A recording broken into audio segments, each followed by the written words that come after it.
Okay, so I'm going to go over chapter 42, which is the urinary system, and we are going to try and hit the objectives of ID, anatomical locations and functions, and explain how urine is formed. Now, there's going to be other functions of the kidney that I'm not going to cover in this because just the first couple pages of information is so heavy that we would be here all night. So let's start off by talking about where our kidneys are located. So here's your body. We have kidney over here. Pretty ugly kidney. Let me try again. All right, so we have a kidney over. Oh, geez. Okay, kidney over here and a kidney over here. Hopefully, you have two of those things. They are going to attach to ureters, which are going to go to your bladder. All right, and then of course your urethra. All right, so we have kidney on the right, kidney on the left. Now the kidney on the right, the patient's right, remember, is going to have the liver in the way, and similar to the heart and the lungs, because our heart is on our left side, our lungs on the left side only have two lobes. All right, body is compensating for that. So this one on the right hand side is going to be a little bit smaller due to that liver, which is the largest organ we have. All right, so we have kidneys, ureter, bladder, and urethra. If you want to go ahead and identify the upper and lower system, then you could pretty much draw a line right by your belly button. Of course, everybody's a little bit different, but right by that belly button, and you would get the lower portion and the upper portion. The upper portion being your kidneys and your ureter. Your lower portion is going to be your bladder and your urethra. And of course, males have longer urethras, which is kind of unfair because they don't have to go pee as much. Anyways, all right, so there's your upper and your lower. Now, the kidneys, yes, the kidneys produce urine, but let's think about the kidneys. Why are they producing urine? Because urine, I mean, that's great, they produce urine, but why? Well, the kidney's primary function is going to be filtering out things out of the body and making sure that certain things stay in. All right, so urine is not its primary purpose. Urine is a product of trying to get rid of things the body doesn't need and keep things it does. And urine is the product of that. And that's how it gets rid of things, okay? So when you think of the kidneys, stop thinking of just urine formation and start thinking about filtering or recycling. And that's a much better way of thinking about the kidneys. Anyways, all right, so the kidney's primary objectives are to regulate the extracellular fluid. Remember, that's the fluid outside of the cell, and it has all those electrolytes, if you can remember back to chapter 17, which was rough as well. It regulates blood pressure, and I'll explain that. Red blood cell formation, vitamin D, it activates that vitamin D, and I'll break that one down a little bit too. Acid-base balance, and a couple of other things which I don't want to hit on quite yet, but those are its primary functions. All right, the kidneys are very delicate, and because they're very delicate, they are encapsulated in what I'm calling its under armor or fiber armor. All right, and that's called the capsule. Let's see if I can get a different color going. Somebody needs to donate me markers. All right, anyways, so this capsule is made out of fiber, which keeps it safe. If you've ever been punched in the kidney, you know why your body has produced armor for this, because once you get punched in the kidneys, it hurts. All right, and not only does it hurt, but it's really going to mess you up, and you're going to be starting to bleed blood and all types of fun stuff, okay? So you don't want to be punched in the kidney. It's referred to as being retroperitoneal, which retro, like, retro dressing, retro style, whatever, are behind. I don't know why they didn't call it posterior peritoneal like every other anatomical feature we have, but for whatever reason, this is now retro. All right, so it's behind, and then remember that peritoneum is like just a layer of straight fat. It's kind of gross if you've ever dissected one.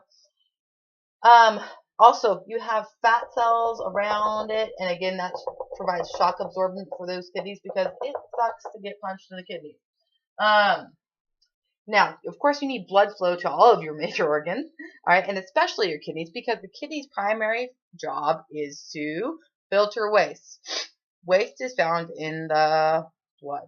All right, very good. So, we're going to pretend like you answered all of those questions just now. We have blood coming in, blood coming out, right? We need oxygen-rich blood, and we need, we don't need, but it's going to produce unoxygenated blood. So, When we have oxygenated blood, it's going to come via the aorta, and the aorta pretty much goes straight down, if you can remember that from A and P. All right, so blood is going down via the aorta. Okay, you also have to get that blood back up. All right, so it can go back and get oxygen, and it's going to do that. The inferior vena cava, if you can remember the vena cava, the superior vena cava goes into the heart, right atrium, but your vena cava is what's going to send deoxygenated blood back up. All right, so we have the aorta coming down. The aorta is going to branch off and go into something called the oh, for the love of Pete's sake, the helium. All right, Helios. I'm not pronouncing things well today. And it's pretty much an indentation of the kidneys where blood flow goes in and out of. Okay, so there's only one door. All right, there's only one door. All right, and you have blood going in and out of. Now, obviously, they cannot go through the same structure. So you have your inferior vena cava, which also attaches. Okay, so you have two attachments here: inferior vena cava and aorta.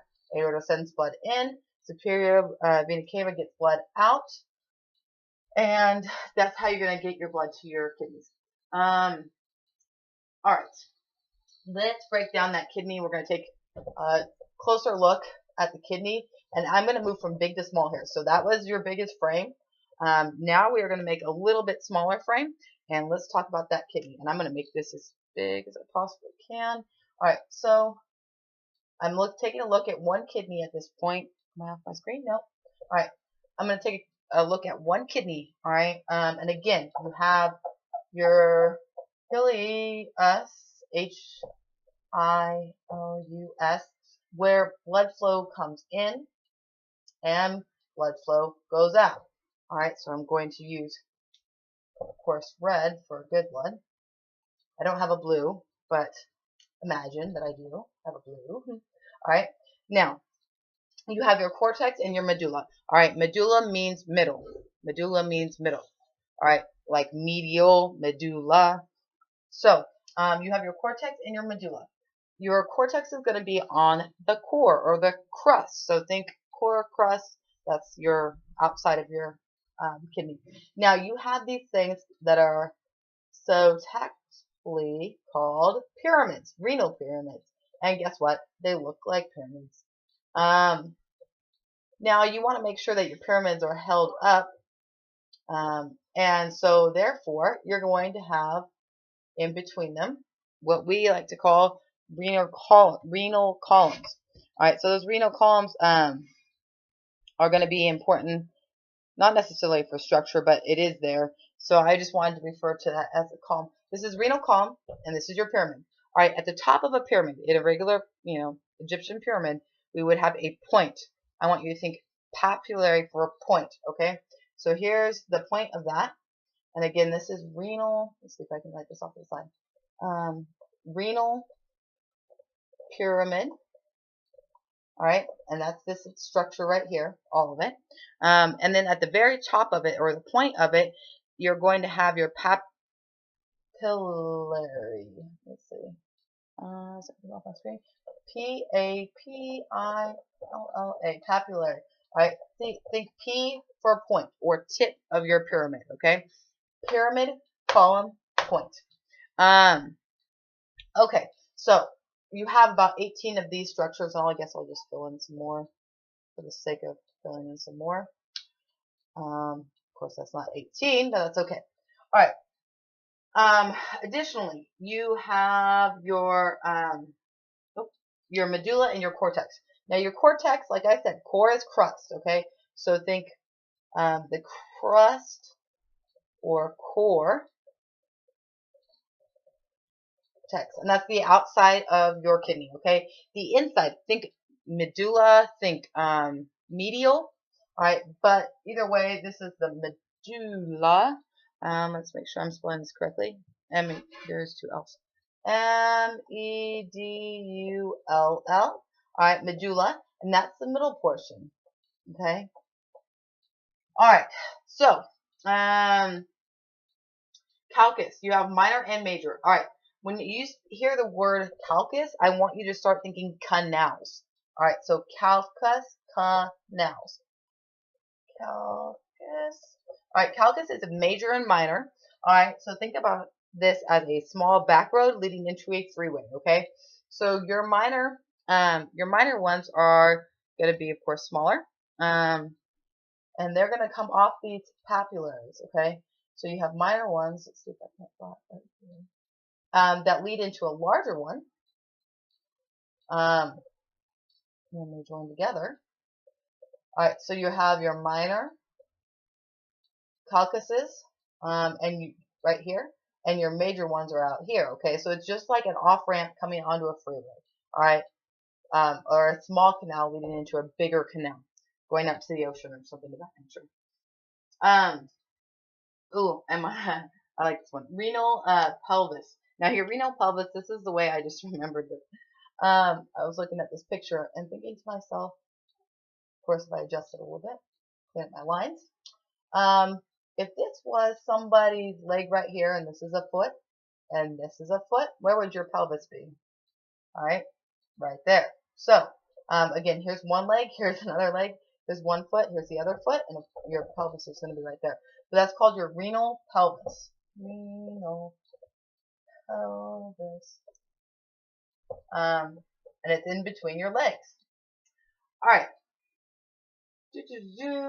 So that is the structure inside the kidneys. Now, here's the problem. We are going to need to take a deeper look into the nephrons, which are the functioning units of the kidneys, and that requires us to go into an area that's right about here.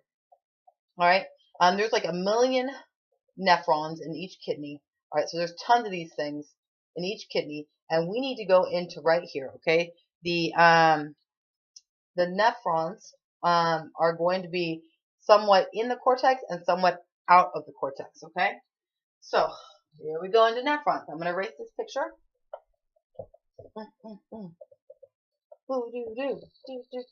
Erase the picture. All right, so remember, you have a pyramid. It looks like a pyramid. The point of your pyramid is your papilla. Your renal pelvis looks like 2 legs coming off. And then in between your pyramids, you would have columns for strength, and that's called the renal column.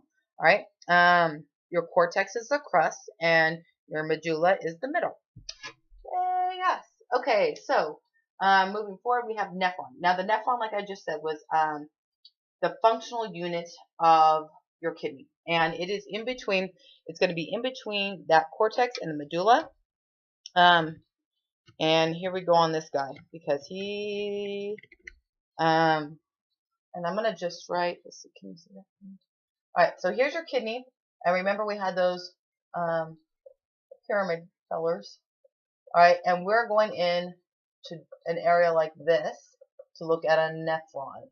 All right, so ooh, boy, you can't see that very well. All right, we're going into a smaller area, the nephron. All right, again, there's like 1 million of these things, so they're all working together. So when we have the nephron, let's scoot to this side. When we have the nephron, we have got, I'm going to draw it as big as I possibly can. All right. We've got blood coming in, we've got blood coming out. Okay, now remember I said that the aorta is going to feed your kidneys, getting 1,200 milliliters of fluid per minute. That's a lot of fluid, and you're going to need to go from a larger structure to a smaller and smaller structure, because if I were to try and take that aorta and stick it into my kidney, it's going to blow out my kidney, right? So here we are, nephron. We're not looking at the whole structure of the kidney, just the functional unit, nephron. All right, so here is the nephron. We've got blood coming in, and we've got blood coming out. All right, so good blood, bad blood. All right. Let's see.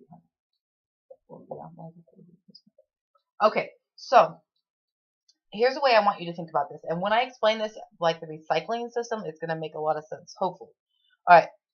So what we have is we have all this blood coming in. And remember, we have to figure out what is good and what is bad, or what the body needs to hold on to and what the body does not need to hold on to. And in a perfectly functional kidney, it's going to do that for you.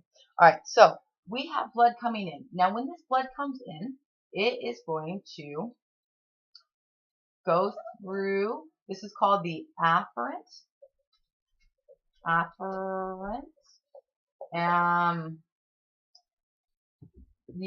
So this is right here, it's called the afferent.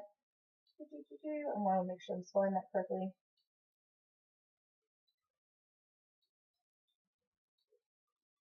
Okay, yeah. All right, so afferent, this is called the afferent arteriole. All right, and this is the efferent arteriole. Okay, so afferent and efferent. So afferent, think of affective, like not like defective, okay, not effective. So think A for not effective, okay? Remember our A, we have anaerobic, avascular. A means not. So this is not effective, and this is effective. Now, so blood's coming in, your afferent, all right, afferent coming in, all right, and when it comes in, it is going to go through something called your glomerular, and let me try and get some structures drawn here. And these look like squiggly lines all over the place. They really do. All right, so your glomerular, I cannot say that word right now.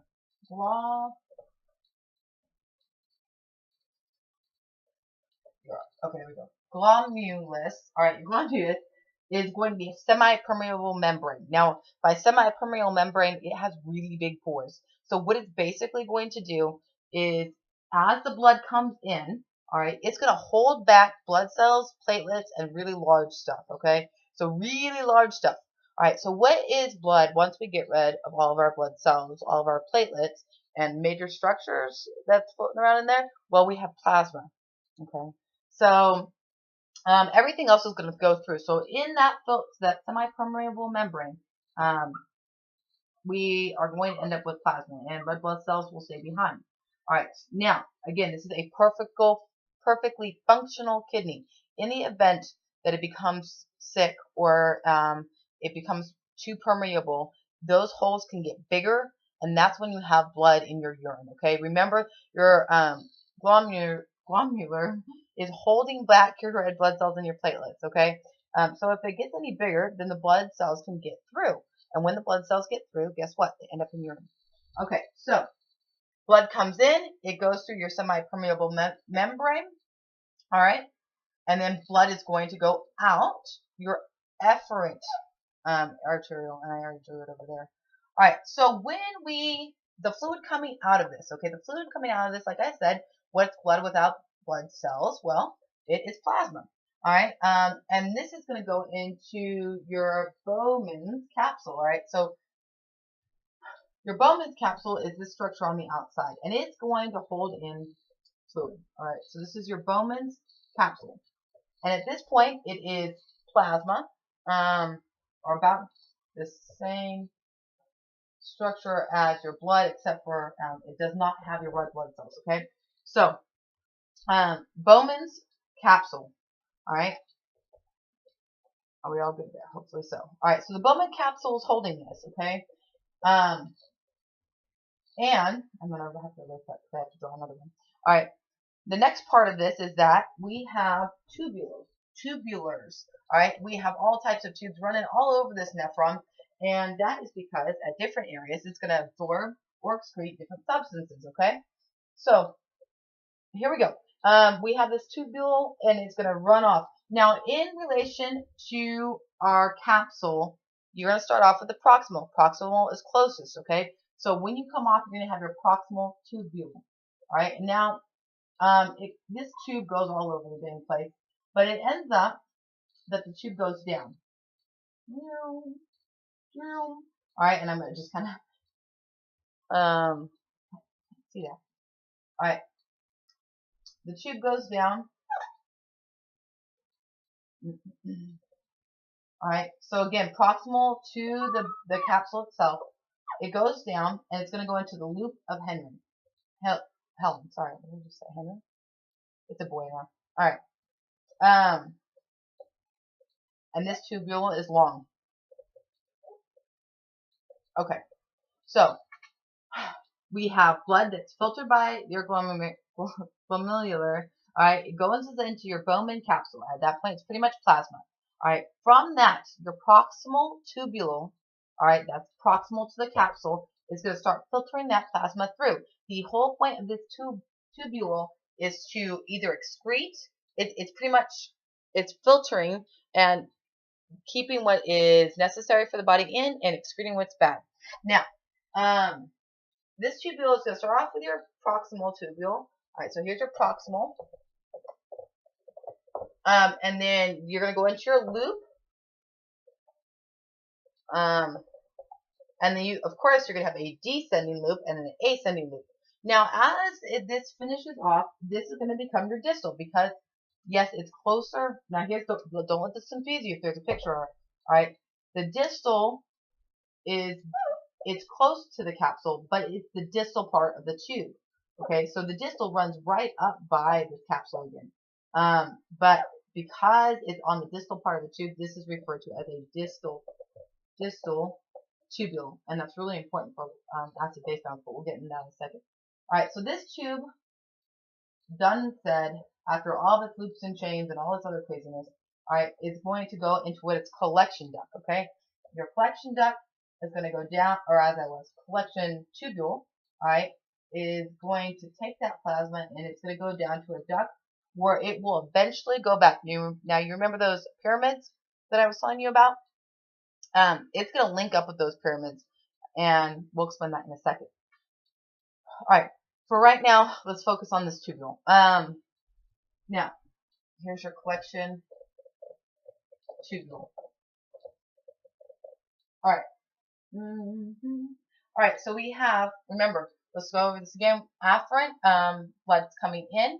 All right, as the blood is being pushed through, it's going to start filtering via the glomerular filter, which has big holes in it, and it's going to hold back the red blood cells and platelets. Okay, what's left is your plasma, and that's going to go into your Bowman's capsule. So plasma is in the Bowman's capsule. All right, this is all plasma in here. The plasma is then going to go through your tubules, which your tubules are all meant to filter. So this entire thing is a filter. All right. Of course, whatever is closest to it is going to be proximal. So that's your proximal tubule. It's going to go down into your loop and then it's going to go to your distal, which is the end of it, and back down. All right, and we'll worry about where this goes in a second. But so we have a glomerular, your GFR of about 125 milliliters per minute. And this is right away. So what you're going to be filtering through this 125 milliliters per minute, but you only end up with about 1 milliliter of actual urine. All right, and that's because so much gets pulled back from these tubules that you only end up with that much. Okay. Reabsorption can be passive or active, and hopefully you understand osmosis and filtration by now, but it's either passive or active, and I'm not going to hit that again. Now, your proximal tubule is where 80% of it gets filtered, so most of it's going to go back. Now, how is it going to go back? It's not going to go all the way back through. No, we have, remember how I said we have blood coming in and blood coming out? Some of these little blood, actually, I'm not saying the correct term here. All right, some of it, paratubule capillary. So, I'm going to have to erase more. It's impressive to me that I'm able to run out of board. All right. Your paratubular capillaries are going to, and I'm going to explain this at the end, so if this isn't confusing you, just hang on with me, and I'm going to explain this at the end, and explain it kind of like a recycling program, okay? And it'll make more sense. All right, these paratubular capsules wrap around the tubes. And what that means is that we've got all these blood things going here. The reason why it does this is because as the body figures out, hey, I need water, I need sodium, I need this electrolyte, it wants to push it back. All right, and when it wants to push it back, instead of it having to travel all the way back out, it's going to push it right through, all right, right through that tubule into your paratubule. Now, okay, so para next to tubular, or parathyroid. All right, so paratubular. Again, if the body wants to keep something, it's going to push it out of that tubule and into your paratubular capillary. All right, those capillaries are going to go back up and will eventually go back to your superior or your inferior vena cava, so that the body can hang on to those substances. Okay, so it'll go back out instead of going to your urine. Okay. All right. So that's your paratubular capsules, and they wrap around those tubes to make sure they catch anything that the tubules want to keep. Like I said, your proximal tubule is going to get 80% of that stuff back out, and that's why you end up with only 1 milliliter of urine. All right. Now the tubule is not done there. It throughout this entire tube, it's filtering, and it's filtering for different things in different sections.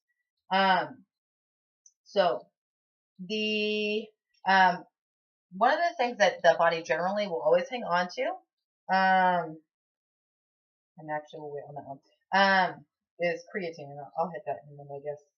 All right, your loop of Henry. So again, things are being filtered out, right? Your loop of Henry. As you go down your loop of Henry, I want you to think of a waterfall. All right, and the reason why I want you to think of a waterfall is because in your loop of Henry, you conserve water. Now, water is pulled back out of your loop of Henry. It will go into your paratubular capsules, so those little blood vessels, and go back for your body. Now, what makes this happen? You remember antidiuretic hormone? Because all the systems are intertwined. We know this. Antidiuretic hormone was made by your posterior pituitary in your brain. All right. It senses. I'm sorry. It doesn't sense. Your brain senses when your body is dehydrated, and it allows for antidiuretic hormone, or if that confuses you, anti-P hormone. Okay. The anti-P hormone allows for this loop of Henry to reabsorb water into your body. All right. If there is no anti-diuretic hormone, then it will excrete tons of urine. All right. It's going to excrete tons of urine. So drugs, a lot of diseases, when they affect one of these parts of the tubules, it's going to affect a lot of things, because you've got calcium going through here, you've got your bicarb going through here, all of your acidity, your electrolytes. So drugs and disease are huge for the renal system. All right, so loop of Henry, like I said, as it descends, and this is called the descending loop of Henry. Think of a waterfall descending. Water's going to be pulled back out. Now there is some other substances that are pulled out, some water. If you remember anything about salt or sodium, I'm sorry. If you remember anything about sodium, water follows sodium. You know how you blow it up when you have Chinese food? It's because of how much sodium's in Chinese food. All right, so Chinese food has tons of sodium, and sodium attracts water. So if you eat tons of sodium, you're going to swell up. All right, and you'll find that you're like 5 pounds heavier all of a sudden. Okay, so your ascending loop,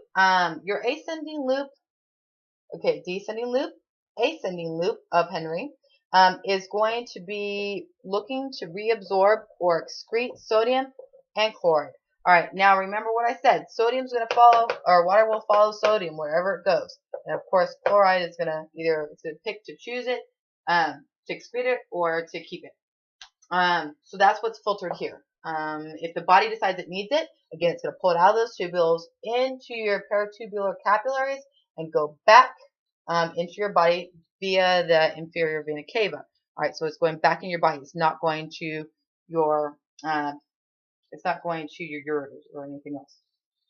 Okay, so now remember, like I said, antidiuretic hormone is going to allow for the absorption of water in your loop of Henry. If you do not have antidiuretic hormone being secreted, then it's going to excrete all that water. And your osmoreceptors, which is a perfect name for it, sense water. And it's in the brain. It senses water. That's why when people have brain injuries or loss of consciousness, we're concerned about that hydration level. Not only because they are literally not awake to drink, all right, but because the body can no longer secrete or sense via the osmosis receptors the need for the body to hang on to water, and therefore it does not release antidiuretic hormone. All right, and water just gets pushed out via urine. All right. So we've got all of that. As it makes its way back up, it's going to go up that distal tubule, and in the distal tubule, which is really important, your distal tubule is going to be responsible for your bicarb.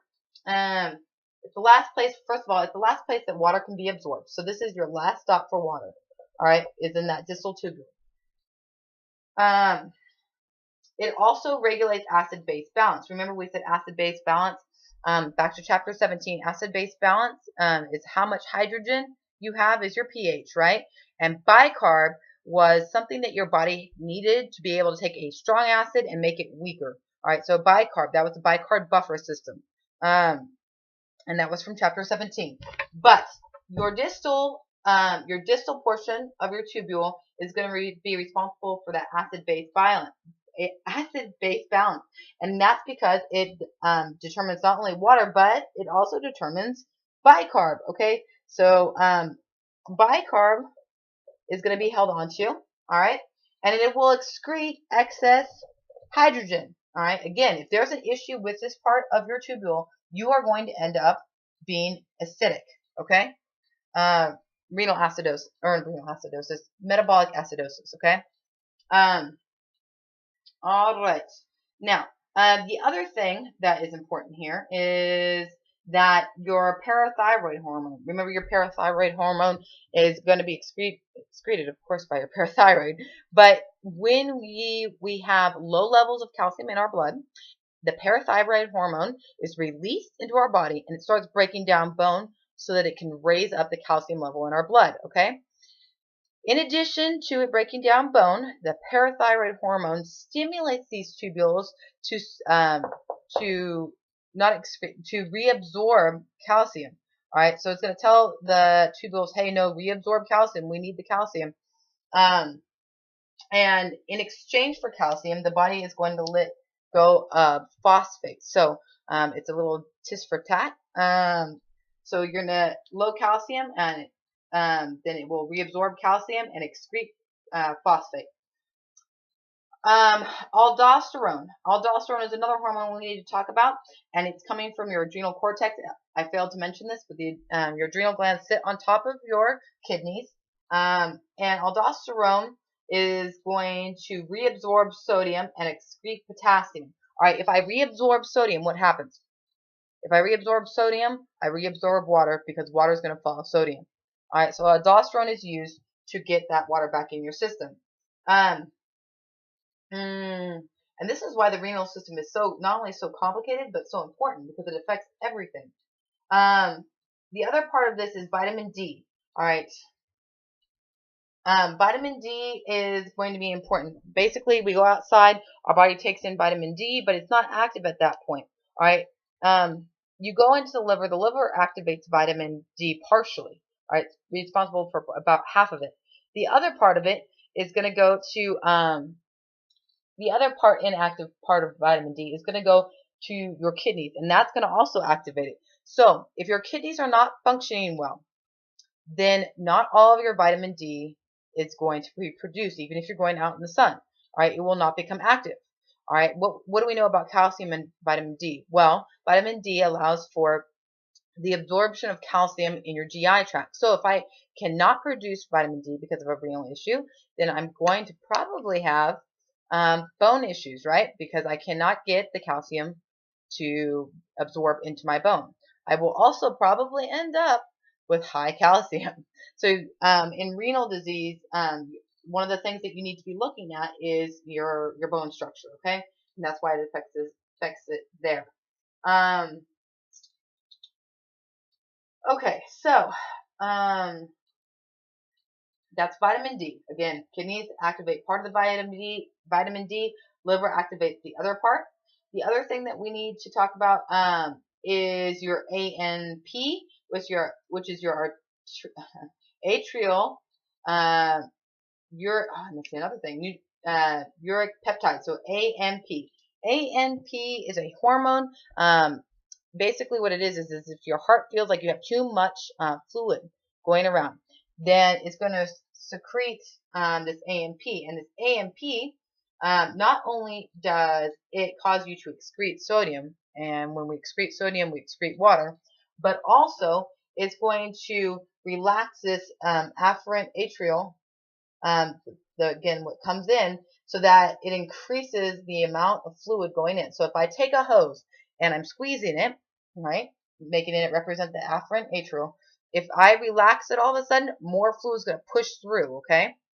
And that's going to increase your GFR from 15 to wherever it takes you, okay? So there's a lot of ways that your kidneys affect your electrolytes. I want to talk about blood urine nitrate really quick because we keep referring to that, and I had no clue what that was, and it was agitating to me. So your blood urine nitrate is basically like this. In your liver, when our stomach eats protein, we eat protein, right? Your liver is going to take protein, and it's going to start, well, your stomach's going to break it down. And from that, we're going to end up with ammonia, all right? And from ammonia, our liver is going to change this into uric. So basically, the blood goes from your liver and it's going to go to your kidneys. Now, your urine nitrate, your blood urine nitrate levels, BUN, is a measurement of how much you have in your system. So again, protein is broken down. The byproducts of protein are sent to the liver, and the liver turns those into urea. So once that happens, your blood uric nitrate level. So all this is going to go to your kidneys. If your kidneys are not functioning properly, all right, if that kidney is not functioning properly, it cannot process your nitrate, your urine nitrate. So you will end up with high levels in your system, and that's one of the tests that you can do to determine if it's your kidney. Now, if you have a low BUN, it's probably due to this liver. But if you have a high one, it means that the kidneys are not processing the products that are coming from the liver to the kidney. Okay, and again, it's not a direct path; it's going via blood. So please don't think that there's a straight one-way street to that. Okay, so that hits most of the function of the structure. Let's make sure we didn't hit. Yeah. All right. Let me explain this one other way. So let me recap. Blood comes in. All right. It's going to go from your aorta, and it's going to get. Of course, your aorta is not going to stick to your kidney because we would, not be doing well. All right. So it's going from your aorta. It's going to a smaller and smaller vessel, and eventually it will go into your ileum of your kidney, where blood goes in. Now, when blood goes in, the entire process is blood goes in, and it's going to push through your afferent, and again, defective afferent, afferent atrial. It's going to go in, and it's going to filter across that really porous membrane, your glomerular, I cannot talk today, and it's going to keep the cells and the platelets in, all right, and it's going to push back plasma, and that plasma is going to go into your Bowman's capsule, all right. That Bowman's capsule is then going to take the plasma, it's going to start going through your tubules, and of course it will start at your proximal tubule, because that makes sense, right? Proximal, it's close. All right, it goes through your proximal tubule where 80% of the substances are pulled out of that tubule and into the capillaries that surround it, or your peritubular capillaries, which will stay in the system. it will continue down. As it continues down, the body's going to determine based off the amount of sodium, amount of chloride, amount of calcium it has in it, what to pull out and what to keep. All right, as you go down the loop of Henry, you descend down the waterfall, which is going to pull out water. All right, so the descending loop of Henry pulls out water. It will pull out some other stuff, but primarily water. All right, as you go up your distal tubes is your last place for water to be pulled out. It's also going to be responsible for determining your sodium, your bicarb, and your acid base. Remember I said acid base. All right, so it's going to help excrete that hydrogen and keep the bicarb that it needs. All right, anything affecting these tubules, anything affecting the function or permeability of these tubules, you're going to have a shift in electrolytes.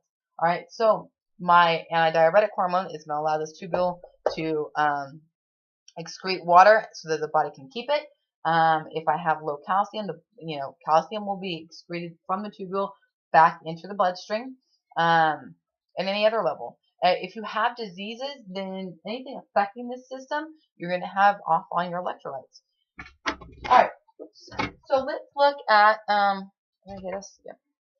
let's look at this one other perspective, because this is very complicated. Our other perspective to this is it's going to be a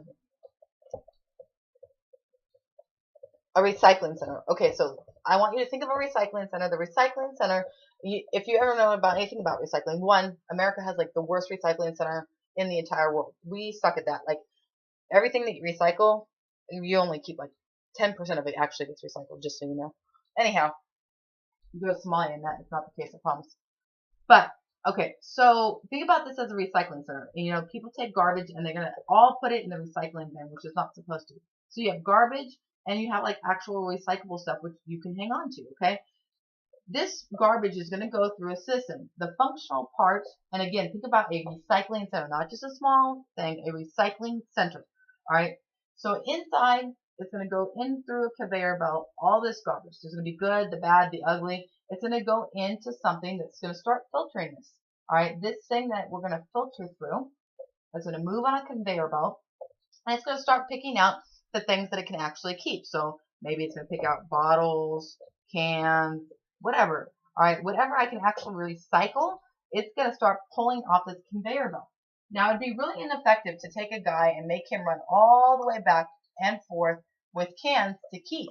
All right, so instead what we're going to do is we're going to run another conveyor belt right next to it, so somebody can take garbage and leave it on the conveyor belt going out, and take the good stuff and put it on this conveyor belt that's going to go back for recycling, okay? So conveyor belt's going, it's going. It goes through its huge recycling center, and as it goes through this, by this time, as you go on the belt, the farther you go on this conveyor belt, the more we have garbage that's going to go out and recycling cans and bottles that are going back on the other conveyor belt, okay? It's going to go down these conveyor belts, and once it goes down all the conveyor belts, we're going to end up with just garbage. This is garbage, things that are actually not supposed to be in the recyclable at all right? That is what urine's doing, okay? So think of two belts. I just realized you totally can't see that. Think of two conveyor belts. One of them is going to be pushing stuff out, and the other one's going to be pushing stuff in, okay? And your product of that is going to be urine. So after you go to your collecting tube, you're going to go down, all right? And just so you know, your capsule and your proximal and descending loop are going to be in the capsule, the cortex of your kidney. All right, that loop of Henry is going to be in your medulla, and the reason why is because the medulla gives you access to that pyramid, and from that pyramid, it's going to start filtering down. All right, it will go from the pyramid to the tip of the pyramid, which I said, remember, was the P for point, which is papule. All right, it's going to go from your small canals to your bigger canal to your renal pelvis. All right, and it will go out as urine. And when it goes out as urine, it's going to start traveling down that ureter, and that's where we're going to stop right now. So that's going to hit those two objectives that we outlined, and we will go from there.